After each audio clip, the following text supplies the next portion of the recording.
हाँ भाई, सभी को नमस्कार। उम्मीद है आप लोग सभी लोग स्वस्थ होंगे, मस्त होंगे, जबरदस्त होंगे और अपनी पढ़ाई भी गर्मी में जबरदस्त धुआं धुआं तरीके से कर रहे होंगे। कोई बात नहीं है। देखिए, आप हमारे स्क्रीन पे देख ही लिए होंगे कि आज हम क्या धमाल मचाने वाले हैं। एनटीपीसी 9 जो 9 मई को पेपर हुआ था, उस फर्स्ट शिफ्ट का 35 क्वेश्चन का लाजवाब सॉल्यूशन। ठीक है, अरे हाँ, ठीक है। तो चलिए एक बार स्वागत करते हैं यथार्थ लर्निंग के ऑनलाइन प्लेटफॉर्म पर जोरदार तरीके से। तो फर्स्ट शिफ्ट में जो पेपर आए, मैथ के जो क्वेश्चंस आए थे, उस क्वेश्चन को, सारे क्वेश्चन को हम लोग देखेंगे। बहुत ही इजी, बहुत ही ज्यादा इजी पेपर था। बच्चे झूठ में हवा उड़ाए थे कि फलाना हो गया, फलाना हो गया, ढिमकाना हो गया। इतना लेट सॉल्यूशन कराने का रीजन ये था कि 2 दिन से तबीयत बहुत ज्यादा डिस्टर्ब थी, 2-3 दिन से, तो वो सॉल्यूशन नहीं हो पाया। लेकिन हाँ, अब हो जाएगा। तीनों शिफ्ट का हम जल्दी से आपको सॉल्यूशन करा देते हैं। तो आइए सीधे बात करते हैं सॉल्यूशन का। बेसिक सा सॉल्यूशन है, कोई नहीं है, कुछ नहीं था। हर क्वेश्चन को आपसे 2 क्वेश्चन 3 क्वेश्चन की बात अगर छोड़ दिया जाए तो कोई ऐसा प्रश्न नहीं था जो आपसे 15 से 20 सेकंड से ज्यादा टाइम ले सकता था। बस आपकी प्रैक्टिस में कहीं ना कहीं गड़बड़ी रही होगी, चीजों को आपको समझ नहीं पा रहे होंगे, क्वेश्चन की भाषा को नहीं समझ पा रहे थे, कैलकुलेशन आपकी फास्ट नहीं है, इसलिए आपको टाइम ज्यादा लगा था पेपर के अंदर। हालांकि अगर आप प्रैक्टिस करते हैं तो आप प्रैक्टिस में रहते तो आपको इस क्वेश्चन को, इन सारे 3500 क्वेश्चन को मात्र 10 से 12 सेकंड में, आप 15 सेकंड में सॉल्व कर सकते थे। ठीक है, आइए शुरू करते हैं आज का क्वेश्चन नंबर फर्स्ट। ठीक है, तो चलिए पहला ही क्वेश्चन आपका है जो पहले शिफ्ट का था। ये क्वेश्चन है आपके पास, ये प्रश्न है, क्वेश्चन है ये आपके पास। यदि sine 2 sin y plus cos y बराबर 5 साइन y हो तो 10 y का मान बताना है। किसका मान बताना है बाबू? 10 y का मान बताना है। कितना होगा? सिंपल सा बात है, आपको कुछ नहीं करना है, एक सादा सादा सोल्यूशन है। आप देखिए, ध्यान से समझिएगा। इधर भी y है, इधर भी y है। अगर मैं इन सबको साइन y से डिवाइड कर दूं, इन सबको किससे? साइन y से, तो आप देखो sine y sine y sine y, कोई फर्क भी नहीं पड़ेगा। साइन y से डिवाइड करेंगे, दिस ये तो कटेगा नहीं, ये कट जाएगा, इधर बच जाएगा 2 प्लस कॉस अपन साइन क्या होता है? कॉट होता है, कॉट y मिल जाएगा। और कॉट y बराबर क्या मिलेगा? √5 मिलेगा, √5। इस भाई साहब को इधर लाएंगे तो कॉट y बराबर क्या मिल जाएगा? √5 माइनस 2। और आप जानते हो इसी का रिवर्स उल्टा पूछा है, तो 10y पूछा है, 10y निकालेंगे तो इसी का जस्ट उल्टा कर देंगे, तो बीच में किसका साइन आ जाएगा? बस माइनस की जगह प्लस आ जाएगा। इतना सा क्वेश्चन था ये। ठीक है, तो ये option number B is right answer आपका। ठीक है, आपका ऑप्शन नंबर बी। हाँ भाई, कुछ नहीं करना। अरे आप यहाँ देखो ना, यहाँ पर एक्स और वाई होता तब तकलीफ होगा, जब तीनों फॉर्मेट में वाई वाई वाई दिया था, जो पूछा था वो भी वाई है। तो क्या करना, वाई से डिवाइड करो। हमको 10 चाहिए, 10 कब मिलेगा? जब ऐसे करेंगे। क्लियर है? आइए नेक्स्ट क्वेश्चन की तरफ बढ़ते हैं। अगला क्वेश्चन आपका ये है क्वेश्चन। क्वेश्चन को ध्यान से पढ़िए और जल्दी से आंसर देने की कोशिश करिए। तो जल्दी से आंसर दीजिए। करार राम किसी वस्तु के अंकित मूल्य पर, राम जो है, राम के बारे में बताया है कि राम जो है, राम किसी वस्तु के अंकित मूल्य पर 10% का डिस्काउंट दे रहा है। 10% के डिस्काउंट दे रहा है, फिर भी 12.5% का उसे लाभ हो रहा है। कह रहा है अंकित मूल्य पर ही बेच देता है, यानी मार्केट प्राइस पर ही सेल कर देता, तो उसे कितने % का लाभ होता? बड़ा सीधा सीधा क्वेश्चन है, इसमें तो कुछ ये नहीं है, आप एक लाइन में कर सकते थे। एक रिलेशन हम बार बार आप लोगों को समझाते हैं। किसका रिलेशन बाबू? कि सीपी और एमपी में एक तगड़ा रिलेशन होता है। सीपी और एमपी में, ठीक है, सीपी और एमपी में एक तगड़ा रिलेशन होता है। वो तगड़ा रिलेशन क्या है, ध्यान से आप समझिएगा। डिस्काउंट इस पे चलने लगता है और प्रॉफिट इस पे चलने लगता है। तो डिस्काउंट इस पे होगा तो ये हो जाएगा 90। अरे 90 ना करो क्योंकि फ्रैक्शन में है ना। 10% का मतलब क्या होता है? 1/10। 10% का मतलब 1/10 होगा। यहां से देखो, इस 10% डिस्काउंट की फ्रैक्शन वैल्यू निकालो तो 1/10 हो जाएगा। इसका तो 1/10 हो जाएगा, और इसका क्या हो जाएगा? 1/8 हो जाएगा। 1/8। आप ये बताओ, डिस्काउंट इस पे चलेगा तो 10 की समान कितने में सेल करना पड़ेगा? 9 में, तो 9/10। प्रॉफिट इस पे चलेगा तो 8 की समान 9 में सेल करना पड़ेगा। प्रॉफिट इस पे चलेगा तो 8 का समान 9 में। इसको दोनों को बेस को बराबर कर लो, दोनों में 40-40 कर दिए। इधर गुड़ा, इधर 4 से गुड़ा, इधर भी 4 5 से गुड़ा कर देंगे क्योंकि इसमें 5 से गुड़ा है। ये 36 से ये कितना हो गया है? 45। कितने की प्रॉफिट दिखाई दे रही है? तो 9 की। किस पर? इस 36 पर, इंटू 100%। क्यों? क्योंकि एमपी पर ही सामान को क्या कर देना है? सेल कर देना है तो एमपी ही सीपी बन जाएगी, एमपी ही सीपी बन जाएगी। इससे काट लो 4 बार में और ये कट जाएगा 25 बार में। तो अगर मार्केट प्राइस पर ही सेल कर देता, यानी 45 का जो टैग लगाया था वो 45 में ही बेच देता, तो उसे कितने की प्रॉफिट हो जाती? तब होती उसे 25% की प्रॉफिट। ठीक है, आप कर सकते हैं, इसको 90 लिख सकते हैं, कोई फर्क नहीं पड़ेगा। इसको 90, उसको कितना लिख सकते हो? 122, 112 है ना, तो 112 जोड़ दो 100 में, 112.5। ठीक है, अब यहां से निकाल लेते डिफरेंट। हाँ तब भी ठीक। हाँ अच्छे समझ में आ रहा है सबको? इजी क्वेश्चन था, उम्मीद है। ठीक है, ये नहीं लग रहा था आप लोगों से। चलिए क्वेश्चन नंबर 3 देखिए, ये आपका बोर्ड मास एक तरीके से बोल सकते हैं, बोर्ड मार्ट का क्वेश्चन है। कुछ नहीं था, सिंपली कैलकुलेशन करना था।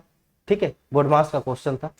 आइए करते हैं, कैलकुलेशन ही करना है। आप लोग क्या क्या करवाओगे हमसे? ठीक है, कैलकुलेशन ही करना है, कैलकुलेशन कर देते हैं जल्दी से। ध्यान से देखिए, सबसे पहले देखो डिवाइड किया जाता है तो इसको काट लीजिए 4 से। 14 चौका 56, 4 और 4 16, इधर इसका गुणा इसमें करा दिए 16, माइनस ये देखो कट गया ना 2 बार में, 12 दूनी 24, प्लस इधर कितना बच्चा 10, बराबर कितना है बाबू? जेड। 10 बराबर जे, ये हो गया 26, 26 में 24 घटेगा 2, जेड की वैल्यू कितनी आ गई? जो 2 आ गई। आधे लाइन का क्वेश्चन। ठीक है, आधे लाइन का क्वेश्चन है। चलिए, मतलब इसको तो देख के मार देना है। ये ठीक ठाक क्वेश्चन है, इसको ऑप्शन से कर सकते थे।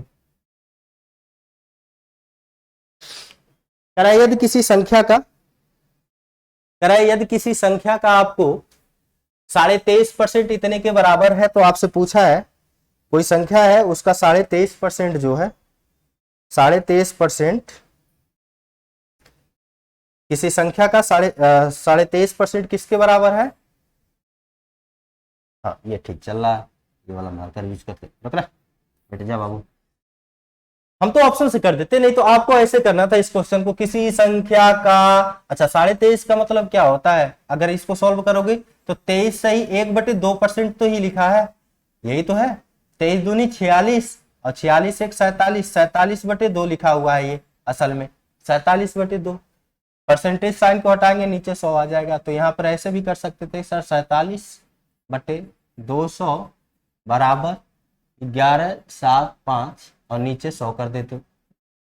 कैंसिल कर लो, इससे जो भी कटेगा एक्स की वैल्यू कितनी आ जाएगी? 50 बार में 7 × 5 = 35 होता है। ऐसे कर सकते थे, नहीं तो आप सीधे ऑप्शन से कर देते कि इस ऑप्शन को उठाते। ये तो पॉसिबल है नहीं है, 50 होना चाहिए, 0.5 है दोनों लास्ट में। ये तीनों ऑप्शन है, कोई हो सकता था। 50 को उठा के सॉल्व कर देते तब भी आंसर आ जाता था, कुछ नहीं है। ठीक है, ये नहीं काटने आ रहा है, बताओ। अरे आग लगाओ।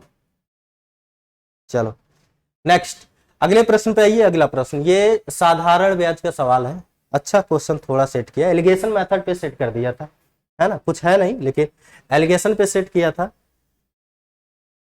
कराए कि एक निश्चित वार्षिक साधारण ब्याज की दर पर निवेशित एक धनराशि 10 वर्ष में 70% वृद्धि हो जाती है। अच्छा भैया, कराए समान वार्षिक साधारण ब्याज की धनराशि पर समान धनराशि 6 वर्ष में कितनी % इंक्रीज करेगी? यह है 6 वर्ष में कितनी % इंक्रीज करेगी।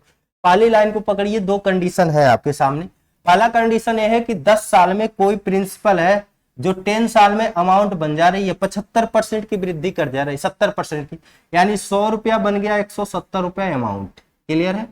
यहां से हम रेट निकाल सकते हैं। और ये कितने दिन की कहानी है? 10 साल में एक कहानी बनी है कि 100 रुपए की सामान 170 हो गई। समान नहीं मतलब कोई धनराशि 100 रुपए थी, 10 साल में 70% इंक्रीज कर गई तो अमाउंट बन गई 170। 170 अमाउंट बन गई। यहां से अगर हम बात करें एसआई की, साधारण ब्याज है, तो आप कहेंगे सर 70 रुपया साधारण ब्याज मिला है। क्लियर है? अब यहां से अगर एसआई बराबर पीआरटी लगाओ तो 70 रुपया ब्याज, प्रिंसिपल आपका 100 है, ये तो जानते हो, इंटू 10 आर पता नहीं है क्योंकि रेट हमको निकालना पड़ेगा तभी आगे काम बन पाएगा। ये देखो कैंसिल हो गया, ये भाई साहब कैंसिल।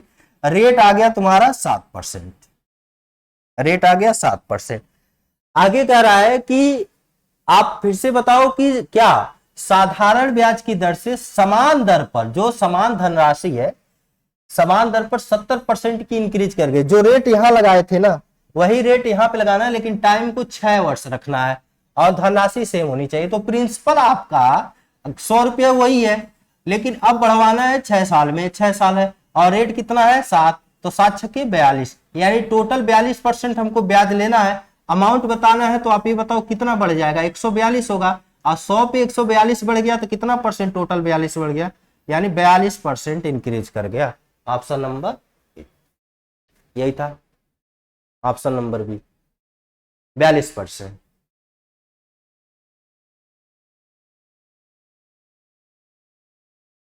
ठीक है,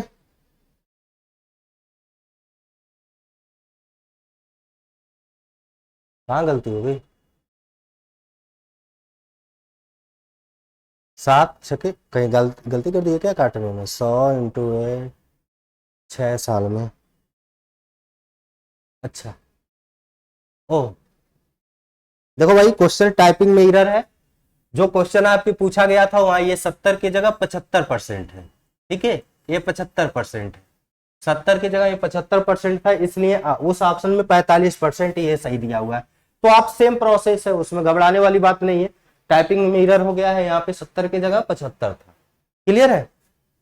कर लेंगे, 75 से ही कर दें। अरे कुछ नहीं, वो 7.5 हो जाएगा भाई, तो 45% हो जाएगा, 145% इंक्रीज कर लेना है। हाँ कर लीजिएगा, सेम इसी प्रकार का प्रश्न है। चलिए क्वेश्चन नंबर अगला।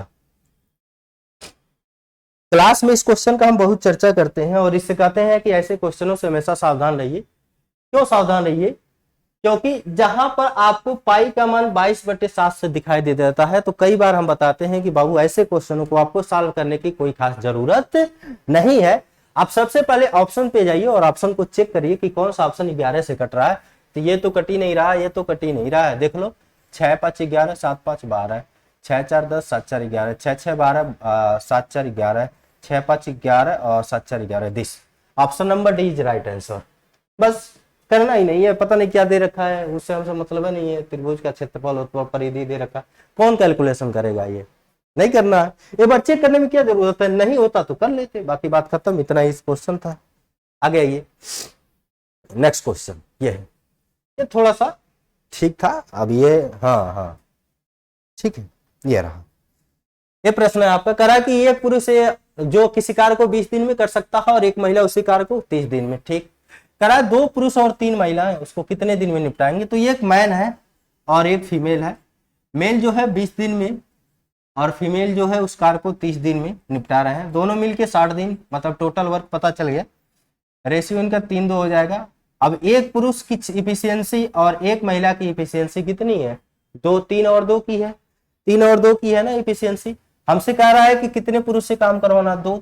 तो एक पुरुष 3 यूनिट काम कर रहा है तो 2 पुरुष मिलकर कितना काम करेंगे? एक दिन में 6 लड्डू बनाएंगे। और एक महिला एक दिन में 2 लड्डू बना रही है तो 3 महिला मिलके कितना लड्डू बनाएंगे एक दिन में? तो कहेंगे सर 6। कह रहा है इतने से काम करवाना है तो टोटल दो, अगर 2 पुरुष और 3 महिलाएं मिल जाते हैं तो एक दिन में 12 काम होने लगता है। 60 लड्डू बनाना था, 12 के हिसाब से काम होने लगेगा। कितने दिन में कहानी खत्म होगी? 5 दिन, 5 डेज। डी। ठीक है, चलिए नेक्स्ट। मजा आ रहा है? चलिए, इसमें भी कलम उठाने की आवश्यकता नहीं थी, बड़ा सीधा सीधा क्वेश्चन सेट किया था। अब देखो, हम बताते हैं जब भी स्पीड टाइम एंड डिस्टेंस का क्वेश्चन करो तो आपका नैतिक कर्तव्य है, हाँ बेटा, आपका नैतिक कर्तव्य है कि एक बार क्वेश्चन को जरूर 3 से चेक कर लीजिए कि कौन सा ऑप्शन 3 से कट रहा है। तो कट ही नहीं रहा, कौन नहीं कर रहा है, एक ऑप्शन खत्म। नहीं तो कर लो, 450 मीटर है लेंथ, 54 है ना, ये 54 है, 54 है। तो इसको मीटर पर सेकंड में बदलना है। मीटर पर सेकंड में 5×18, ये कर दो 3 बार में 15×3 = 45, 30 सेकंड। कितना आ जाएगा? 30 सेकंड आ जाएगा। बस इतना सा है सवाल।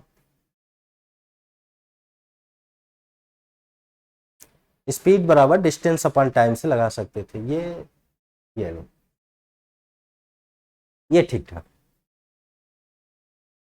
कराएगी। 5,000 रुपए की धनराशि जो है, धनराशि में से दानिश ने एक भाग को, इसमें से एक भाग निकाला 12% साधारण ब्याज, अच्छा एसआई कह रहा है, और शेष को 10% वार्षिक ब्याज की दर पर निवेशित करता था, जो बच जाता है 10% उसको भी साधारण ब्याज पे निवेशित कर रहा है। कह रहा है यदि दोनों वर्षों में, कितने वर्ष, 2 वर्ष बोला है, देखो यहाँ पे लिख दिया है यदि 2 वर्ष, ठीक है, 2 वर्षों में दानिश को प्राप्त कुल ब्याज यानी टोटल ब्याज की बात कर रहा है, चल भैया ठीक है, ब्याज इतने रुपए के बराबर है, तो दानिश ने 12% पे कितना निवेश किया था धनराशि। क्वेश्चन समझ पाए? क्वेश्चन को बहुत इजी तरीके से हम समझाने की कोशिश कर रहे हैं। आप देखो हम एलिगेशन लगाने जा रहे हैं, क्योंकि एलिगेशन सबसे सटीक तरीका होगा इसका, ठीक है, एलिगेशन सबसे सटीक तरीका होगा, एलिगेशन को लगा लो जी, एलिगेशन लगाइए तो फटाफट देखिए कैसे लगेगा एलिगेशन।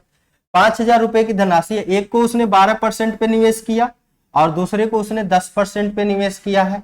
ओवरऑल हमें पता चल जाता कि कितना परसेंट उसको ब्याज मिला है, तो काम हमारा बन जाता। ओवरऑल देखिए भैया कि उसे 5,000 रुपए के प्रिंसिपल पे एसआई कितना मिला है, 1072, यानी 1072 एसआई मिला है 5,000 रुपए की प्रिंसिपल पर, इंटू आर हमको पता नहीं, टाइम पता है 2 साल लगा है, अपान 100%, यही है अपान 100%। अच्छा इधर लिख दें, चल भैया ठीक है, 1072 रुपए ये है, 5,000 रुपए उनको मिला है, उनकी धनराशि है, प्रिंसिपल है, रेट हमको पता नहीं, इंटू 2 साल का टाइम है जो बोला है क्वेश्चन के हिसाब से 100, ये 2 जीरो से 2 जीरो कैंसिल, ठीक है, और इसको 2 से काट ही लो क्या, 2 जीरो से 2 जीरो कैंसिल, 5 दूनी 10, 100 हो जाएगा, 100 हो जाएगा, पॉइंट लग जाएगा 10.72 इतने परसेंट का रेट लगेगा, इतने परसेंट का ओवरऑल रेट उसको ब्याज मिला, हमने मोटी मोटा निकालेगा कि उसे ओवरऑल ब्याज क्या मिलेगा, क्लियर। तो ओवरऑल ब्याज मिला है 10.72%, 10.72%। अब यहां से आप निकाल लो, इसको जब घटाओगे तो 0.72 आ जाएगा, क्यों भाई 0.72 आ जाएगा, 0.72, इसको इसमें से घटाओगे तो ये देखो 12 में से घट जाएगा, तो यहाँ पे 72, 18, 18 हो जाएगा, 11 और 12 128 हमको लग रहा है, 28 जोड़ देंगे 80 20 128, पॉइंट से पॉइंट कट गया, 4 से काट लो तो 4 से कट जाएगा, 18 चौक 72 और 4 से कटेगा 31, ठीक है,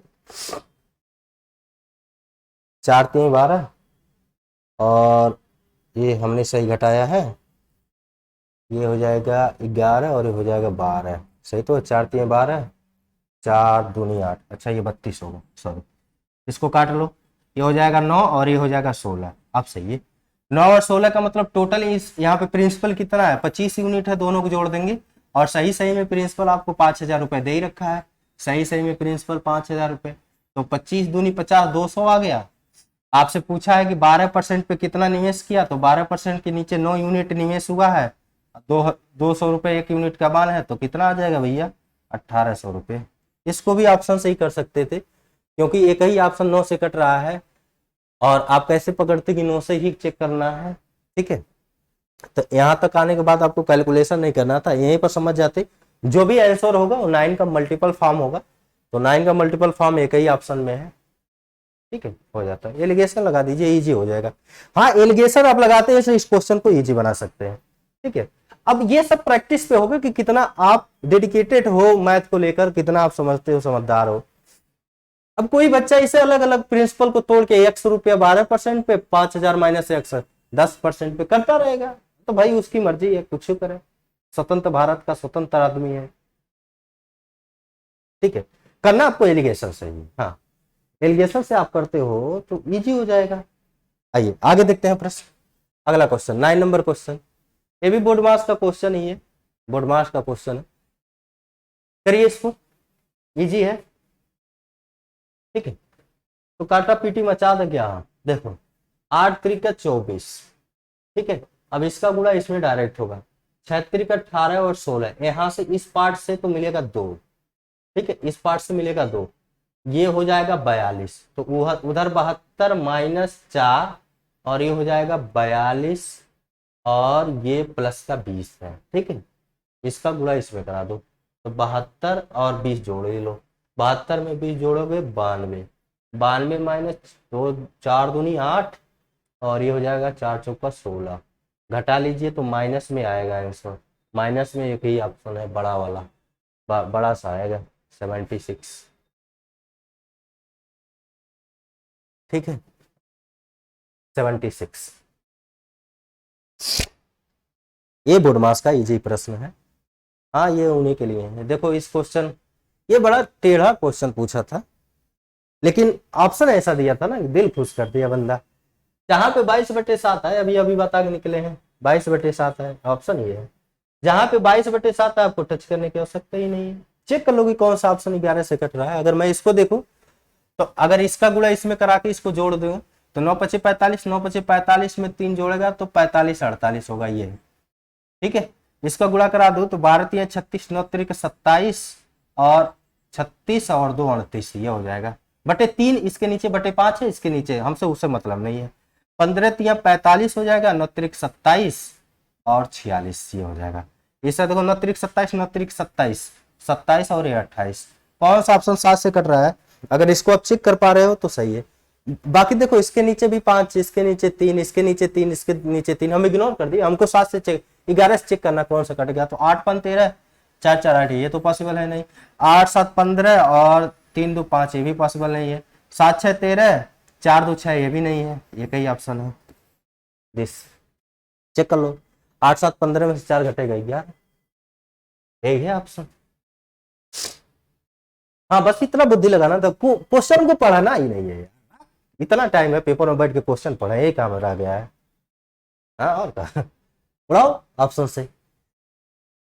ठीक है चलिए, ये अच्छा प्रश्न है, एक तरीके से आप ये कह सकते हो ये अच्छा प्रश्न है। थोड़ा सा बुद्धि लगाना इस क्वेश्चन में, ठीक है, जो है नहीं फिर भी कोशिश करिएगा। ये वर्क एंड टाइम का एक शानदार क्वेश्चन है, ये समझ के चलिए, मान के चलिए, बहुत अच्छा क्वेश्चन पूछा था। कह रहा है पी क्यू आर एक कार्य को 40 दिन, 60 दिन और 90 दिन में कर सकते हैं। तो पी है, क्यू है और आर है, ये अलग अलग डेज में काम को कर रहे हैं। कह रहा है कि पी क्यू आर है 40 90, 40 90 और कितना 36 दिन। एलसीएम तो निकालना जानते हुए 360 डायरेक्ट दिख रहा है? सही निकाले हैं, 9×4 = 36, हाँ 360, क्योंकि ये दोनों से ये कट रहा है, 36 पूरा कट गया, एक 0 चिपकेगा। ठीक है 360 एलसीएम हो गया, 360 एलसीएम हो गया। ये 9 बार में, ये 4 बार में और ये 10 बार में। आगे कंडीशन को समझते हैं। कह रहा है कि क्यू जो है 7 दिन बाद आता है, उस कार्य में शामिल होता है। यानी क्यू 7 दिन बाद आता है, पी अकेले करता है बेचारा, क्योंकि पी काम को शुरू कर रहा है ना, तो 7 दिन तक ये अकेले करता है। तो 7 दिन, अगर क्यू 7 दिन बाद आता है यानी कि पी, क्यू आता है लेकिन पी 7 दिन तक अकेले काम करता है। तो 7 दिन अकेले काम करता है 9 के स्पीड में, 9×7 = 63, 63 काम ये कर चुका। आगे कह रहा है उसके क्या, आर जो है शुरुआत से 8 दिन बाद आता है। ये लाइन पढ़ो, आर शुरुआत से 8 दिन, 7 दिन बाद ये आया और 8 आर जो है 8 दिन बाद आता है। इसका मतलब 8 दिन तक काम कौन करता रहा, तो 7 दिन बाद ये है। अब पी के साथ क्यू भी जुट गया, तो 9×4 = 13 काम हुआ। लेकिन काम कितना दिन केवल हुआ, एक दिन, एक दिन हुआ, क्योंकि 8वें दिन आया ना, 7 8वें, तो 13 के स्पीड से एक दिन काम होगा, तो 13 काम ये हो जाएगा। जोड़ लो भैया, 3 3 6 एक साथ 76। इन्होंने 76 काम अकेले कर दिया। जब 76 इसमें से घटा लोगे तो ये बचेगा 4 और ये कितना बच गया, 5 8 और ये 284 और काम बचा है। अब 284 काम मिलकर कौन करेंगे, अब तीनों करेंगे। अब भाई अब तीनों आ गए हैं, अब तीनों करेंगे 284 काम को। तो 284 काम को जब तीनों करेंगे, 9×4 = 13, 13×10 = 23, 23 चेक करो। भाग तो लगाएंगे नहीं, किसका यूनिट प्लेस 4 आ रहा है, तो 3 3 = 9, 9 और 8 17, ये तो होगा नहीं। 3 दूनी 6, 6 8 6 14, ये पॉसिबल है। 5 3 = 15 और 8 15 8, ये भी नहीं है। और 3 1 = 3, ये भी नहीं है। दिस ऑप्शन नंबर 20, 12 सही, 8/23।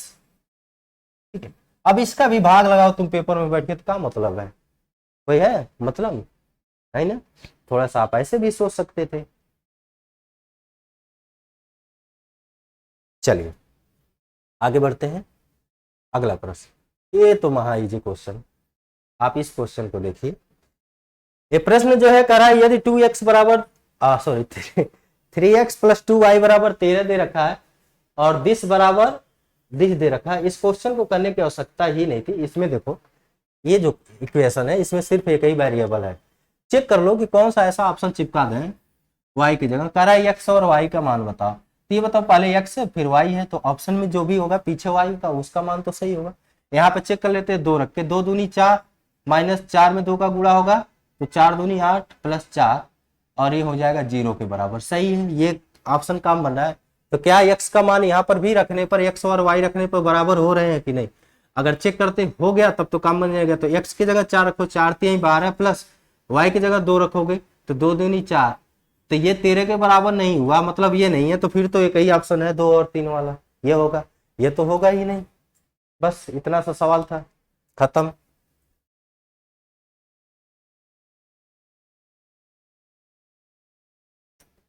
ये प्रश्न है आपका, बताओ। करा 1/4, थोड़ा सा बड़ा कर दीजिए सर। अच्छा हाँ, ये तो पूरा ही बड़ा हो गया भाई। आ गया, हाँ। करा है कि 1/4, 2/3, 4/5, 5/8, 3/4 में से सबसे बड़ी और सबसे छोटी संख्या का गुणनफल के है। अच्छा, इनमें जो सबसे बड़ी है सबसे छोटी है उनका गुणनफल कितना है? के है। तो कह रहा है कि इस इक्वेशन का जो भी एक्सप्रेशन है उसका मान बताना है। मतलब चलो ठीक है, देख लेते हैं। सबके 0 0 चिपका दो। 0 0 चिपकाने से फायदा क्या होगा कि हम चेक कर लेते हैं डायरेक्ट। इसको काटेंगे 7, 4 से काटोगे 4 7 28, मतलब 7.2, 7 8 7 56, इसको काटोगे तो ये बताओ ये आपका 5/40 और ये कटेगा 3 से 6 बार में, ये कटेगा 4 से 2 बार में। ठीक है, सबसे बड़ी और सबसे छोटी पूछा तो 1/4 आपको सबसे छोटी दिख रहा है, 1/4 क्योंकि ये, और सबसे बड़ी 4/5 दिख रहा है। और इन दोनों का गुणनफल किसके बराबर बोला है? के। तो के की वैल्यू कितनी आ गई? 1/5 आ गई। इसका मान पूछा है, इसको देखो। अगर यहाँ पे के का मान 1/5 चिपकाएंगे तो 5 ऊपर चला जाएगा, 5 और 4 9 हो जाएगा गुणे। यहाँ देखो के का मान करेंगे 5 ऊपर चला जाएगा, 5 में से 2 घटेगा 3। इस सवाल का आंसर कितना? 27। क्लियर? 27 कीजिए। आइए आगे बढ़ते हैं। Question number 20।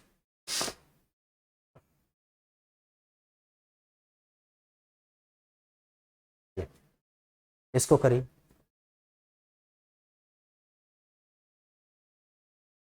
ये थोड़ा सा अच्छा प्रश्न था, हाँ। ज्योमेट्री का सवाल है, मतलब मेंसुरेशन टाइप आप समझ सकते हो, उसी का सवाल है। कह रहा है कि एक आयत है और इस आयत की जो है साइड दे रखा है ABCD, रेक्टेंगल है, उसकी साइड आपको पता है। कह रहा है AB उस जो भी है उसका एक साइड 10 सेंटीमीटर का है, BC जो है 8 सेंटीमीटर का है। O जो है आयत ABCD की 3 भुजाओं को स्पर्श AB BC CD पर स्पर्श करने वाला एक वृत्त है।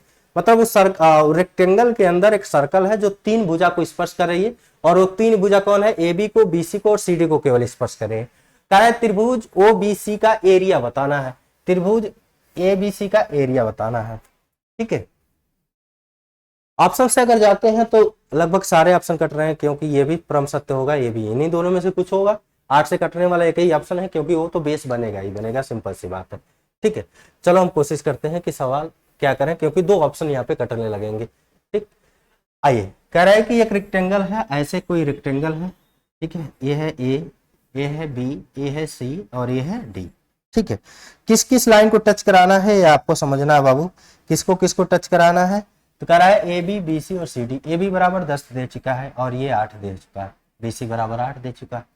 A B B C C D, A B मतलब इसको टच हो, बी सी ये टच हो, और सी डी मतलब डी ए को टच नहीं कराना, इस लाइन को टच नहीं कराना। तो एक सर्कल बनाओ जो तीनों लाइन को ऐसे टच करती है, बना दिए। इसका केंद्र ओ है, ओ है। अब ध्यान से समझिएगा, इसका केंद्र कितना है? ओ है। अब आगे क्वेश्चन ये बोला है, अच्छा ये बताओ अगर मैं ऐसे एक लाइन खींच दूं, ऐसे टक टक टक टक टक टक टक टक टक टक टक, ये सर्कल की क्या है? सेंटर है, ये रेडियस है। अब रेडियस से आप जानते हो अगर ये पूरी 8 है तो ये भी पूरी 8 होगी, तो सर्कल की रेडियस कितनी हो जाएगी? 4 4। पूछा है त्रिभुज O B C, O B C इसका एरिया बताओ, इस वाले की एरिया। अगर यहां से सेंटर से आप अगर ध्यान से देखो तो, हाँ ये है, आप ध्यान से देखो, ये भी तो रेडियस ही होगी। अगर ये तो रेडियस नहीं होगी क्योंकि ये सर्कल के बाहर चला गया, ठीक है, ये लाइन सर्कल के बाहर चला गया, ये भी सर्कल, लेकिन ये सर्कल के सरकमफ्रेंस तक की है, ये भी 4 होगा, ये भी 4 होगा। अब इस त्रिभुज का एरिया बताना है, इस त्रिभुज का जिसका ये ओ है, ये सी है, ये बी है, ये हाइट आपको पता चल गया, ये 4 है और ये 20, बीसी कितनी है 8 है। आप जानते हो किसी भी त्रिभुज की जो एरिया होती है वो होती है हाफ बेस इंटू हाइट होती है। हाफ तो ठीक है, बेस इसका कितना है 8 है और हाइट कितना है 4 है, काट लो भैया, 8 दूनी 16, 16 सेंटीमीटर इस त्रिभुज की, 16 सेंटीमीटर स्क्वायर इस त्रिभुज की क्या होगी, एरिया होगी। Option number first. ये आसान क्वेश्चन था, थोड़ी सी भाषा अजीब था, मतलब एबीसीडी अगर लिखने में गलती कर देते तो हो सकता था परेशानी में। इजी है, समझ पाए। ये सर्कल का सेंटर नहीं होगा, ये नहीं होगा, कारण ये है कि ये सर्कल के बाहर तक चला गया ना, सेंटर से सरकमफ्रेंस तक की दूरी ही सेंटर कहलाती है। तो ये आप जानते हो, अगर ये 4 है, ये सर्कल सेंटर तक है, सरकमफ्रेंस से सेंटर तक की दूरी ये 4 है, तो ये भी 4 होगा, ये भी 4 होगा। आपको किसी भी त्रिभुज के एरिया निकालने के लिए ये चीज की आवश्यकता पड़ती है। आपके पास बेस था, हाइट आपको निकालना था, तो त्रिज्या हाइट हो गई, बात खत्म। चलिए आगे बढ़िए। ये कह रहा है कि इसका औसत के है, तो फलाना का मान बताओ।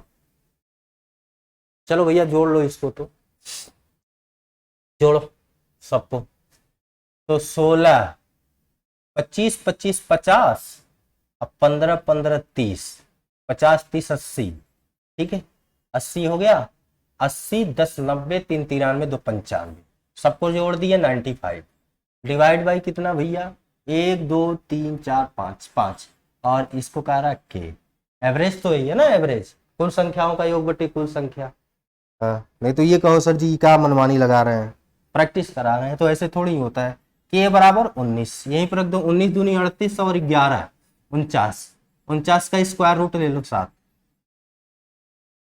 भैया फर्स्ट ऑप्शन, ठीक है। आइए आगे बढ़िए भैया। 16, ये हो गया 17। ये थोड़ा सा घुमा के क्वेश्चन पूछा था, कह रहा है कि एक संगवाकार तंबू है, मतलब शंकु है, उस तंबू की आपको क्या दे रखा है, उस तंबू की त्रिज्या आपको बता रखा है 9 मीटर है और उसकी ऊंचाई भी बता रखा है। कह रहा है कि यदि इसे बनाने में प्रयुक्त सामग्री का लागत ये पाई मीटर स्क्वायर, जो लागत रुपया और पाई मीटर स्क्वायर है, तंबू के लिए आवश्यक कुल कितने रुपए की आवश्यकता पड़ेगी। आप पहली बात तो देखो 9 मीटर त्रिज्या है, कौन ऐसा ऑप्शन है जो 9 से कट रहा है, 5, 4, 9, 1, 10 नहीं, ये भी नहीं, ये भी नहीं, एक ऑप्शन खत्म इस सवाल का। ये तो कटना ही है भैया, कटेंगे ही 9 से, रेडियस पता है, पाई का मान है नहीं तो 9 से चेक करेंगे। अगर यहाँ पर पाई की जगह 11/22/7 यूज करना होता तो 11 चेक करते हो, है नहीं, चेक करो, बात खत्म, ठीक है। लेकिन लगा देते हैं, देखो अच्छा प्रश्न है इसीलिए लगा देते हैं, आप पे रहम कर दे रहे हैं।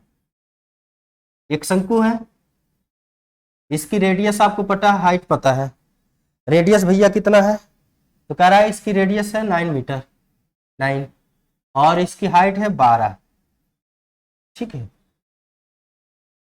तो ये हो जाएगा, आप जानते हो ये 90 डिग्री है, तो ये हो जाएगा 15। अरे ट्रिपलेट नहीं जानते, 9, 12, 15 का, ये 15 हो जाएगा ट्रिपलेट से। ये स्लैंट हाइट होता है ना, स्लैंट हाइट होता है, जिसको एल से बताते हो, स्लैंट हाइट होता है, एल होता है।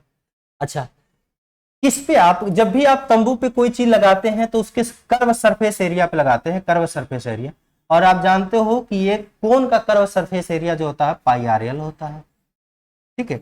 पाई को ऐसे ही छोड़ दो, आर का मान 9, एल का मान 15, 15 9 135 हो गया, 35 पाई, और एक पाई कह रहा कि पाई मीटर रुपए लग रहा है, प्रयुक्त करने में पाई मीटर रुपए की लागत हो रही है 100। यहाँ पे एक क्वेश्चन के अनुसार यहाँ पे 100 रुपए लिखा था, 100 रुपए प्रति पाई मीटर के अनुसार पैसा लग रहा है, ठीक है, 100 रुपए प्रति पाई मीटर के अनुसार पैसा लग रहा है।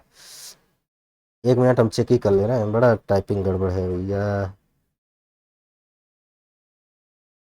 कहाँ गया कहाँ गया, तभी तो होगा ना। अच्छा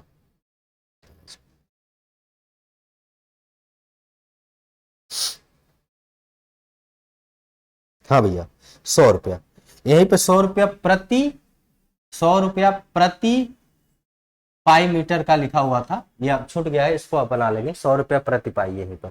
ठीक है, अब पाई का मान, एक पाई मीटर स्क्वायर का अगर लगाने में 100 रुपया खर्चा हो रहा है तो इतने मीटर लगाने में कितना खर्चा होगा, गुणे 100 कर लो, बराबर 13500। वैसे भी इस क्वेश्चन में कलम उठाने की आवश्यकता बिल्कुल नहीं थी, एकदम सीधा सीधा आप कर देते। हाँ बिल्कुल सही है, करेक्ट। आइए आगे चलिए, यह क्वेश्चन करा फलाना का माध्य इतना है और इतने प्रेक्षक का बहुलक 29 है। तो बहुलक तो आपको 29 अगर बता रहा है तो सीधे सीधे ये मोल मोल मोल जो हो जाएगा आपका बहुलक, बहुलक जो है आपका सीधे सीधे कितना हो जाएगा, 29 हो जाएगा, क्योंकि बहुलक जो बार बार रिपीट होती है उसी कहते। इसको जोड़ लीजिए सबको, तो आप कहेंगे सर जी 29 और 21, 29 21 40 10 50, ये तो हो गया 50, 36 और आपका 19 अगर जोड़ दिया जाए तो 36 10 46, और 46 में 9 जोड़ेंगे तो 55, 55 और 55 ये हो गया, चलो 55 हो गया, 55 हो गया, और ये हो जाएगा 8 17 और 5 17 और 7, तो 8 7 15 25, ये हो गया 25, 5 5 10, 5 5 10 और 2 12 13, 130 प्लस 2 के, 130 प्लस 2 के, और ये देखो भैया कुल संख्याओं का योग बटे 1 2 3 4 5 6 7 8, ये हो जाएगा 8 बराबर 21.25। तो ये आपका माध्य निकालना है। माध्य बराबर क्या होता है, एक प्रकार से एवरेज ही होता है, माध्य का मतलब एवरेज ही होता है। तो 25/200 और 21 बटे आपका हो जाएगा 8 दूनी 16 और 8, तो 168 और 2 170, ये हो जाएगा 170 बराबर 130 प्लस 2 के, 130 प्लस 2 के, ये जाके घट जाएगा तो 2 के बराबर आ जाएगा 40, तो के बराबर कितना आ जाएगा 20। तो ये माध्य आपका, माध्य कितना निकालिए हम, तो कहेंगे सर जी माध्य निकल गया आपका कितना 20। कह रहा है कि बहुलक और माध्य में क्या, अच्छा ये नहीं पूछा, अच्छा ये तो पूछा P माइनस के, तो ये इसका मतलब P था इसकी वैल्यू, और इसका मतलब क्या था, इन दोनों में अंतर बताओ, दोनों को घटा के कितने का भैया, 9 का है, ऑप्शन नंबर सी। ठीक है आगे आइए, यहां पर भी देखो बहुलक और माध्य के बीच का अंतर पूछा हुआ है, जोड़ो फटाफट। 5 4 9 6 15 और 7, 15 और 7 5 22, 22 और 8 30, 30 30 और 24, 30 और 36, 24 नहीं 36 पूरा जोड़ लो, 36 प्लस 9 5 14, तो 6 4 10, 3 3 6 1 7 1 8 बटे 1 2 3 4 5 6 7 8 9 10, तो ये हो जाएगा 8। ये क्या निकाल दिए, माध्य, ये निकल गया आपका माध्य। ठीक है 8 आ गया। करत तथा बहुलक, बहुलक को सबसे ज्यादा बार में आया है तो 12, तो बहुलक हो गया आपका, बहुलक है, बहुलक कितना आ गया भैया 12 का पूछा है, अंतर 4 का। ठीक है समझ पा रहे हैं आइए फटाफट फटाफट धड़ाधड़ क्वेश्चन करना है, बातें बाद में होती रहेगी, है ना। चलो इसको लगाइए, ये तो इजी है ना। कह रहा है कि फलाना फलाना 17 छक्का 102 60 बैक खत्म। ये देखो ये तो इजी है ना, इसको काटोगे 60 बार में कट जाएगा, वाई बार 60, 17 छक्का 102 बात खत्म। आइए ये आसान था, ये बोर्ड मास का क्वेश्चन है, इजी है कर लीजिएगा ना। हाँ इसको क्या करा है, ठीक है ये भी बोर्ड मास का ही है, करा दे, इजी है करा दे रहे हैं। थोड़ा सा कैलकुलेशन कम है, 3। देखो 4 3 7, 1 बचेगा, ऊपर तो 13 होगा, कौन में है ऊपर में 13। अच्छा ये भी बवाल है क्या, 13 नहीं है, हाँ एक ऑप्शन में है, तो ये होने की चांस है, ऊपर देख लेते हैं। 9 त्रिक 27 यहाँ से हो जाएगा, और -1 26, 13 दूनी 26, 1/2।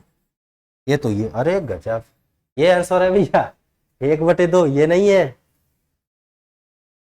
1/2, ठीक है 1/2, 13/18 नहीं नालायक, 1/2 आ गया, बड़ा गेम कर गया है जी ये प्रश्न। आ रहा है बात समझ में है आप लोगों को, सबको आ ही रहा होगा। चलिए आगे बढ़ते हैं, आओ भैया 23 कराए कि 20% वार्षिक चक्रवृद्धि ब्याज यानी सीआई की दर पर 3 वर्ष टाइम 3 वर्ष के लिए 20% साधारण 20% वार्षिक साधारण ब्याज पे समान अवधि के लिए, अच्छा टाइम भी समान है, निवेशित एक धनराशि प्रिंसिपल भी सेम है, प्राप्त ब्याजों में जो अंतर आया 448 का आया, तो आपसे पूछा निवेशित राशि का मान बताओ क्या होगा। ऑप्शन से नहीं जा सकते थे, कारण ये था ऑप्शन थोड़ा सा गड़बड़ है, ठीक है हम सीधे सीधे बता रहे हैं आपको, कई बार चीजें समझाते हैं जब क्लास में, ऑफलाइन क्लास में बताते हैं, वैसे भी जानते हो आप लोग ऑनलाइन क्लास में हम बड़ा कम दिखाई देते हैं, है ना।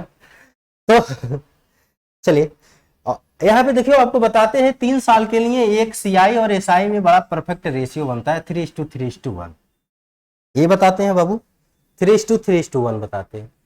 20% रेट लगाना है जो सीआई और एसआई दोनों के कंडीशन में सेम है, टाइम भी सेम है, 20% की फ्रैक्शन वैल्यू 1/5, टाइम 3 साल है, क्यूब कर देंगे। हम मान के चल रहे हैं कि प्रिंसिपल होगा 125, क्योंकि 5 का क्यूब करेगा 125 होगा। इसका अगर 20% निकालते हैं तो 25 आता है, इसका 20% निकालोगे तो 5 आएगा, इसका 20% निकालोगे तो 1 आएगा, सही है। ये आप जानते हो पूरी कहानी को बोला जाता है सीआई, और इन दोनों कहानी को बोला जाता है सीआई एसआई का डिफरेंस। तो 5 तिहाई 15 और 1, तो टोटल सीआई और एसआई में डिफरेंट कितने यूनिट का आया, 16 यूनिट का, 16 यूनिट का आया। और क्वेश्चन के हिसाब से सीआई एसआई में डिफरेंट दे रखा 448, तो 16 दूनी 32, 16 दूनी 32, 8 4 12, 16 वट्ठे 128, 28 बार में। प्रिंसिपल पूछा आपसे, प्रिंसिपल 1 to 5 यूनिट है, और 1 यूनिट का मान 28 निकाल दिए, पूरा करा लो भैया 28, 28 से कम 28, और 28 दूनी 56, 28 25 100, और 8 25 40, 140, ये हो जाएगा 0, 20, 2 8 5 13, 2 15, 3, 3500 कहीं है, यस ये दिस, ये ठीक है। चलिए ये तो महा इजी क्वेश्चन था, इसमें एवरेज का क्वेश्चन है, कुछ नहीं था, कैलकुलेशन ऑन डिपेंड क्वेश्चन था, कैलकुलेशन पे ही सारी, हाँ होगा। कह रहा 30 संख्याओं का औसत 55 है, तो 30 संख्या है, टोटल नंबर 30 है, 55 है, तो 55 गुणे 30 कितना होता है, 5 3 15, 5 3 15, 116, ये होगा, अरे 5 3 15, 116, 1650 हो जाएगा, ये 1650 हो गया, क्लियर। अब कह रहा है उसमें से 15 संख्या, पहली 15 संख्याओं का औसत जो है, 15 संख्याओं का औसत 51 है, तो 51 अगर है तो 51, 15 गुणे 51 कितना हो जाएगा, तो 15 कम 15 5, और 15 25 75, और 5 80, ठीक है। 12 संख्याओं का औसत 56 है, तो अंतिम 12 संख्याओं का औसत 56 है, 56 से गुणा कराओ तो 12 और 56 में, तो 12 25 60, 12 6 72, 2 7, और 12 25 60, और 60 67, 7 7, ठीक है, ये हो गया। इन दोनों को जोड़ लीजिए, इन दोनों को जोड़िए तो आप कहेंगे सर जी ये आ जाएगा 5 2 7, ये हो जाएगा 7, और ये हो जाएगा 7 8 7 15, इसमें से घटा लीजिए, इसमें सब घटा लीजिए, इसमें से घटा लीजिए, तो आप जब इसमें से इसको घटाएंगे ना इन दोनों को, तो 27 संख्या हो गई, 3 संख्या बचेगी, इन्हीं 3 संख्या का आपको बताना, तो 3 संख्या घटाने के बाद देखो कितना आ रहा है, तो 3, और यहाँ पर बच गया 4, 4 में से 7 जाएगा 7, और यहाँ बच गया आपका 5 5 5 0, और कुछ बचा, 73 आ गए। 8 6 14, ये 14 होगा ना, गलत जोड़ दिए, ये 14। अब यहाँ पे बच गया 5 5 4 जाएगा 1, ये होगा सही जोड़े ना, 5 2 7 7 8 6 14। ठीक है, यहाँ पे 10 में से 7 घटेगा 3, 5 में से मतलब 14 में 7 घटेगा 7, और यहाँ पे बच गया तुम्हारा 5 5 में से 173।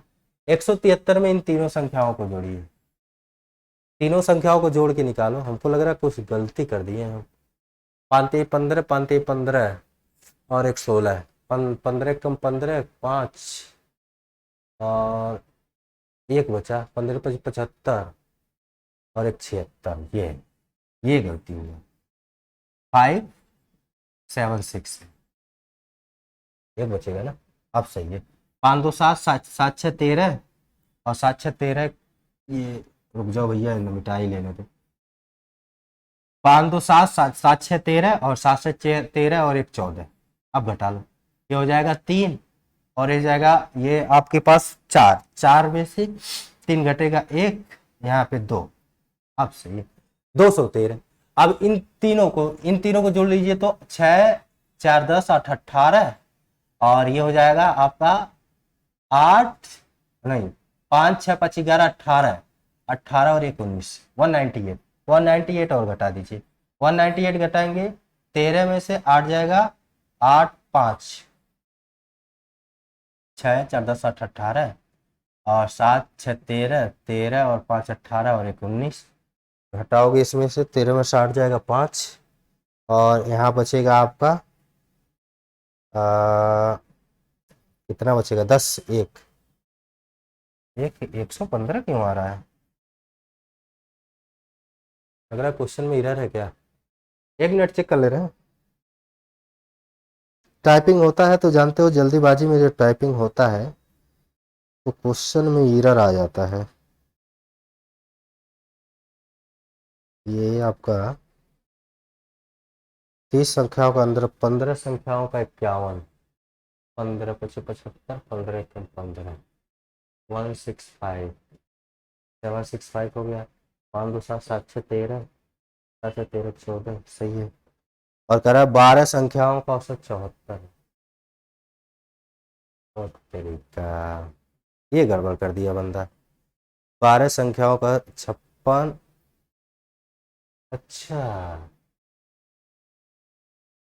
ये हम गलती कर रहे हैं। नहीं नहीं बात बस सही है, क्वेश्चन सही है, ये कैलकुलेशन मिस्टेक है। ये देखो, ये बाबू ये आपका ये है, कह रहा है कि ये 3 जो संख्या है ना, 3 से इसमें 3 ही दोनों को जोड़ना है। 8 कितना हो जाएगा ये, तो 8 6 8 4 12 और 7 6 13 14, 142 हो गया। 1 11 में से 4 जाएगा 7, 71 71 कहीं है 30, बड़ा परेशान किया है ना। देखो ऐसा ही होता है ना पेपर के अंदर, अगर थोड़ा सा भी कैलकुलेशन इधर उधर हो गया क्वेश्चन परेशान कर देता है। समझ पा रहे हैं? समझ। चलिए यहां तक भैया, किसी प्रॉब्लम? आगे बढ़े धनातन। चलिए ये तो महा इजी है, इसमें तो कुछ करना ही नहीं था, काटा पीटी मचाना है बस।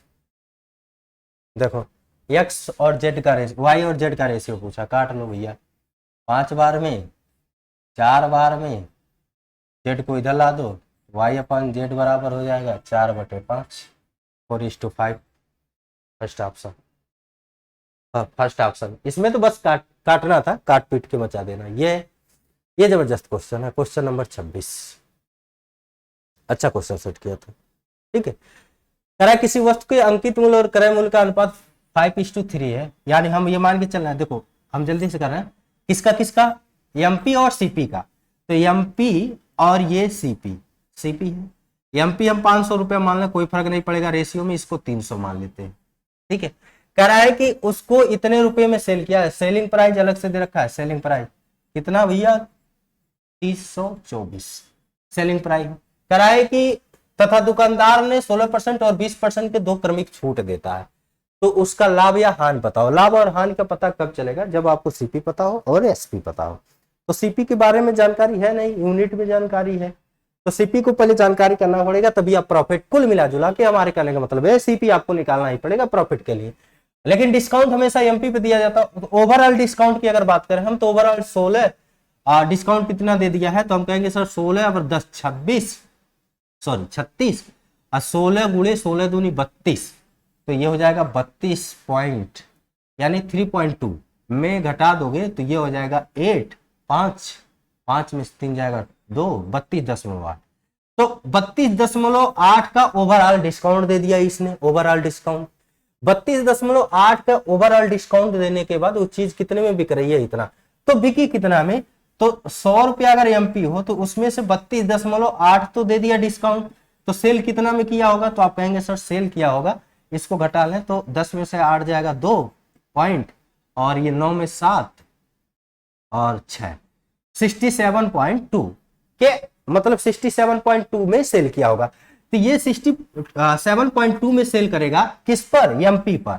तो आप कहेंगे सर जब 500 रुपए है, इसका जब उसने अंकित मूल्य इतना था, उसने 67.2% में सेल किया, तो कह रहा है सर जी हमने सही में सेल किया है, किधर गया 30-24 रुपए में, 30-24 रुपए में, तो 1% निकाल लो भैया, काट लो। तो ये हमको लगता है कितना आएगा एक यूनिट की वैल्यू, तो 5 दूनी 10 और 5 7 35, 9 आएगा, 9, ठीक है 9 आ जाएगा, 9 आ जाएगा। और अगर 9 आ गया, एक यूनिट की वैल्यू 9 आ गया, तो आप ये बताओ असल में 9 यूनिट की वैल्यू, हम ये भी तो बोल सकते हैं कि 67, एक यूनिट की वैल्यू 9 है, तो सेल कितने में हुआ है, सेलिंग प्राइस अगर मिल जाता तो हमारा काम बन जाता। तो आप कहते सर जी 9 दूनी 18, एक यूनिट की वैल्यू निकाल लो, ये समझ में आया। तो 9 से काट दोगे तो 4 3 7 2 9 से कटेगा, तो ये कितनी बार में कट जाएगा 9 से, 9 त्रिक 27, हमको नहीं है, हम यूनिट निकालना है, सेलिंग प्राइस आसान होगा। 9 त्रिक 27, 3 बचेगा और ये बचेगा 32, 9 त्रिक 27, 9 छके 54, 336 का यूनिट मिल गया इसको, ठीक है। सेलिंग प्राइस हमारा एक यूनिट की वैल्यू ये है, और हम मान के चल रहे हैं कि 9 से भाग लगा देंगे 36 आ जाएगा। टोटल प्रॉफिट कितने का हुआ भैया, तो 36 का हुआ है, किस पर, 300 पर इंटू 100%, ठीक है। ये काट लो, ये आपका, अच्छा क्या पूछा, क्या है, कितने रुपए का हुआ है, अच्छा रुपए में पूछा है। तो 36 यूनिट की प्रॉफिट हुई है ना, प्रॉफिट कितने की जा रहा है सीपी और एमपी पे, 36 यूनिट का, और एक यूनिट का मान 9 है, तो 9 त्रिक 27, 9 छके 54, ये हो जाएगा 3 7 5 12 24, 324 रुपये, 324 रुपये, 324, ठीक, आसान है। अच्छा प्रश्न था, थोड़ा सा घुमा के पूछा था ये भी थोड़ा सा क्या है क्वेश्चन जो है, असल में ये क्वेश्चन जो है एक तरीके से अलजेब्रा का क्वेश्चन है, लेकिन बहुत ही इजी अलजेब्रा का क्वेश्चन है। कुछ नहीं करो, देखो वाई वाई वाई सब जगह है, कोई दिक्कत है नहीं, यहाँ पर सब मामला फिट है। वाई का क्यूब चाहिए और 12 चाहिए, 12 तभी मिल सकता है जब हमको ये 4 इधर ला दे। तो देखो y + 4 हो जाएगा, और ये इधर क्या बचेगा, क्यूब रूट 6 बचेगा, क्यूब रूट 6। अगर हम दोनों साइड क्यूब कर दें बाबू, तो एक बात समझो, तो ये हो जाएगा y का क्यूब, 4 चौका 16 चौक 64 प्लस 3abc। अगर हम क्यूब कर दें दोनों साइड, तो 3abc 4 3 12y, सब कुछ मिलता जा रहा है, 12y मिल गया, ठीक है। मतलब 12y तो मिल गया, 4 3 12, और उसके बाद होता है a + b यानी y + 4, और ये जब क्यूब करेंगे तो केवल 6 बचेगा। अगर इसको एक लाइन और सॉल्व करेंगे तो आपको आंसर मिलना शुरू हो जाएगा, ये हो जाएगा 12y², गुणा करा दे रहे हैं ना, मल्टीप्लाई करा दे रहे हैं, 12y² प्लस 12 चौका 48y, ठीक है, 48y मिल गया, 12y² मिल गया, बराबर 6। अब देखो एक एक्स्ट्रा चीज है, हमको 100 चाहिए, तो 36 मेरे पास है, 64 मेरे पास है, अगर इसी में 36 दोनों साइड और जोड़ दें, इसी में y में, तो अगर दोनों साइड जोड़ देंगे 36, तो आप जानते हैं ये 100 हो जाएगा, प्लस 12y² हो जाएगा, प्लस 48y हो जाएगा, ये 48y, 36 इधर जोड़ेंगे 7 6 42। तो यानी इसका, इसी का मान पूछा था, आप बताओ कितना होगा, यही तो पूछा था, इसका मान बताओ, इसका मान कितना हो जाएगा, 42 हो जाएगा।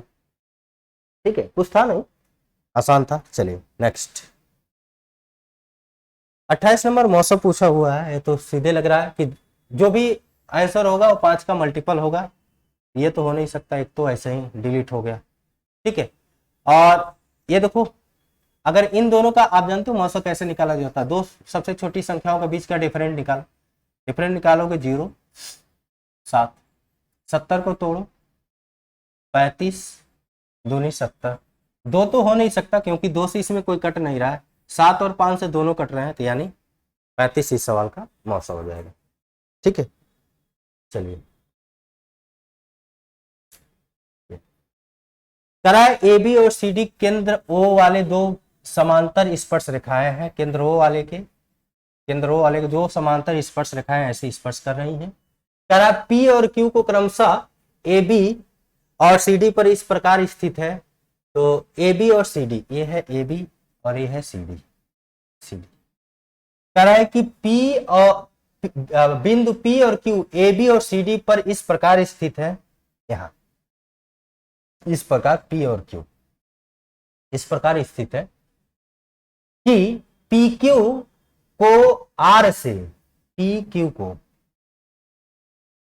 आर से, पी क्यू को आर से स्पर्श कराते हैं। पी क्यू को आर से इस प्रकार स्थित है कि पी क्यू को आर से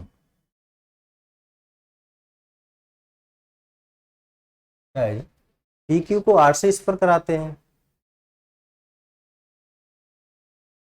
अच्छा, ऐसे ही स्पर्श हो गया। कहा है कि ये वाला एंगल बताओ कितने डिग्री होता है। दुनिया चप्पा चप्पा व्यक्ति जानता है 90 डिग्री, सब कोई जानता है, सीधे थ्योरम में परिमेय है, कोई बात नहीं है। चाहे जिधर इधर भी हो जाएगा तब भी 90 डिग्री, किसी भी हो जाएगा 90 डिग्री। ठीक है, तो पूछा है पी ओ क्यू, तो पी ओ क्यू, ये पूछा पी ओ क्यू, ये हो जाएगा कितना 90 डिग्री हो जाएगा। चलो आगे नेक्स्ट,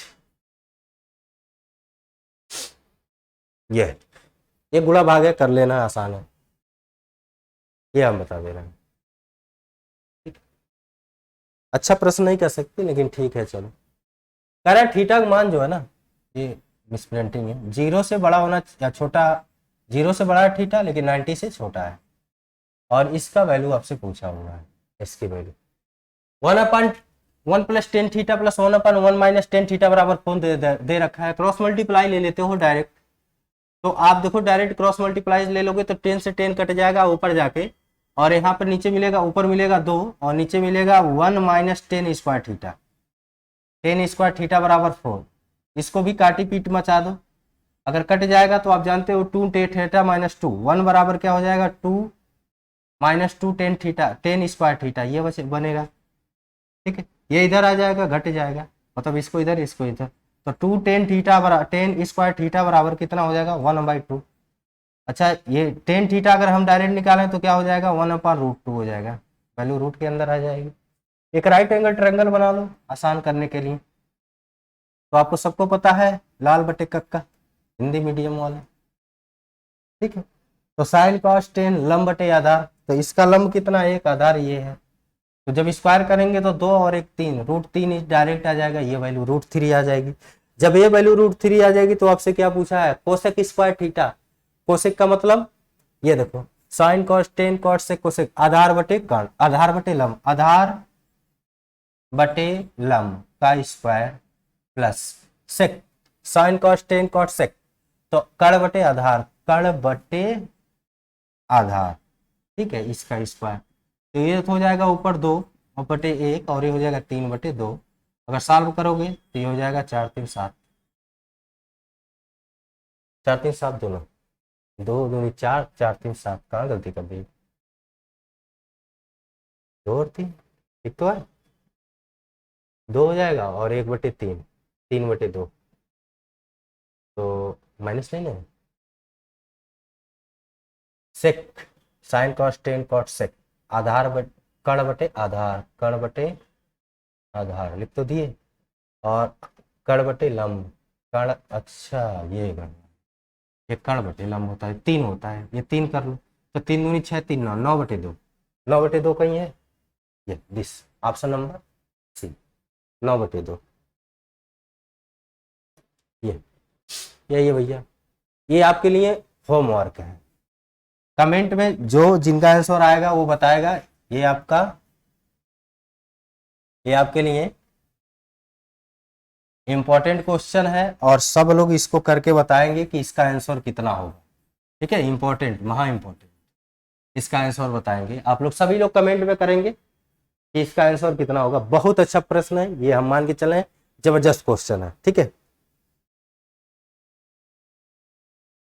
ये तो आसान है, स्पीड टाइम एंड डिस्टेंस का क्वेश्चन पूछा था, थोड़ा सा भी दम नहीं था। कह रहा है कि स्पीड में उसकी इनिशियल स्पीड को 30% इंक्रीज कर दिया, तो यानी 7 था, 3 बढ़ गया, तो 3/10 होता है, तो 13 हो गया, 10 मतलब 10 से 13 हो गया स्पीड। ठीक है, उसी दूरी को तय करने में 15 मिनट कम लगता है, तो 13 से 10 हो गया 3 मिनट, 3 का मतलब 15, 1 का मतलब कितना हो जाएगा 5। क्या पूछा है, दूरी तय करने में उसके द्वारा समान समय ज्ञात कीजिए, 13 × 5 = 65, 1 घंटा 5 मिनट। ये आसान है, इसमें तो कोई दम ही नहीं था। ये तो और इजी है, ये नंबर सिस्टम टाइप का क्वेश्चन है। कह रहा है कि 2 अंकों वाली संख्या, देखो 2 अंक वाली हम एक्स मान के चलेंगे, 2 अंकों वाली कोई संख्या है, उसका 1/7 उस संख्या के आधे से 15 किलोमीटर नहीं कम है, किलोमीटर नहीं कम है। ठीक है, 15 कम है। 2 अंकों वाली संख्या के अंकों का योग बताना है, मतलब दोनों कंडीशन में जो है 15 का डिफरेंट जा रहा है। यहाँ ले लो 7 दूनी 14, तो ये हो जाएगा 2 और 7 5 का, 5x का डिफरेंट है 15, 14 42। कराए इनके अंकों को आपस में जोड़ दो, 4 2 6, ये ठीक है, कोई फर्क नहीं पड़ता। इससे उसी प्रकार का क्वेश्चन है, देखो मेंसुरेशन से 2 क्वेश्चन आए को तो 4 क्वेश्चन मेंसुरेशन से आए, लेकिन चारों इजी था। करा है कि एक लंब वृत्तीय शंकु को एक अर्धगोले के ऊपर रखा जाता है। अच्छा, एक शंकु है, इसको एक अर्धगोले पे रखा दिया गया, ऐसे मान के चलो अपने आपके मुंडी पे रख दिया गया। ठीक है, ये है आगे जो कहानी है। कह रहा शंकु की आधार की त्रिज्या और गोले की आधार की त्रिज्या बराबर है, मतलब दोनों की रेडियस सेम है। ठीक है, और उनकी व्यास 12 सेंटीमीटर है, तो रेडियस 6 हो जाएगा। ठीक है, और आगे कह रहा शंकु की ऊंचाई 8 है, तो ये अगर ऊंचाई 8 है तो ये 10 हो गया स्लांट हाइट इसकी। कह रहा है कि यहाँ पर यदि पाई सेंटीमीटर स्क्वायर पेंट करने की लागत मूल्य 25 रुपया, मतलब इतना सेंटीमीटर स्क्वायर पेंट करने में 25 रुपया। पेंट कर्व सरफेस एरिया को किया जाता है, तो दोनों की कर्व सरफेस एरिया अगर निकालोगे तो आप जानते हो इसका तो हो जाएगा πr_l और प्लस अर्धगोले का जो सरफेस एरिया होता है, कर्व सरफेस एरिया होता है, वो 2πr² होता है। अच्छा, यहाँ से पाई कॉमन ले लो, पाई अगर कॉमन ले लेंगे तो आपके पास r×l बचेगा, और आप जानते हो r×l का मतलब कितना, r 6 है और l 10 है, 10 × 6 मतलब 60 सीधे, प्लस 2 × r², 36 दूनी 72, ये हो जाएगा 72। ठीक है, अच्छा ये जोड़ लो, 7 6 13, 132 पाई, और आप जानते हो पाई के जगह कितना पुट करना है, गुणे 25, 25 पुट करना है, तो आप गुणा करा सकते हैं, 25 × 75, 25 दूनी 50, 0 0 7 5 12 13 35। ठीक है, ये दिस ये आंसर होगा। ठीक है, तो ये रहा पूरा का पूरा आपका 35 क्वेश्चन। उम्मीद है आप लोगों को अच्छा लगा होगा, जबरदस्त लगा होगा, तरीका हमारा समझ में आया होगा, समझाने का तरीका। अगर बाबू थोड़ा सा भी अच्छा लगा हो तो बार एक चीज बोलते हैं कि लाइक सब्सक्राइब शेयर छोड़ दो। ठीक है, तो चलिए नेक्स्ट वीडियो में नेक्स्ट शिफ्ट के सारे मैथ के क्वेश्चन लेके मिलते हैं। तब तक के लिए आप अपना ख्याल रखिएगा, मस्त रहिएगा, स्वस्थ रहिएगा, जबरदस्त पढ़ाई करते रहिए। जय हिंद।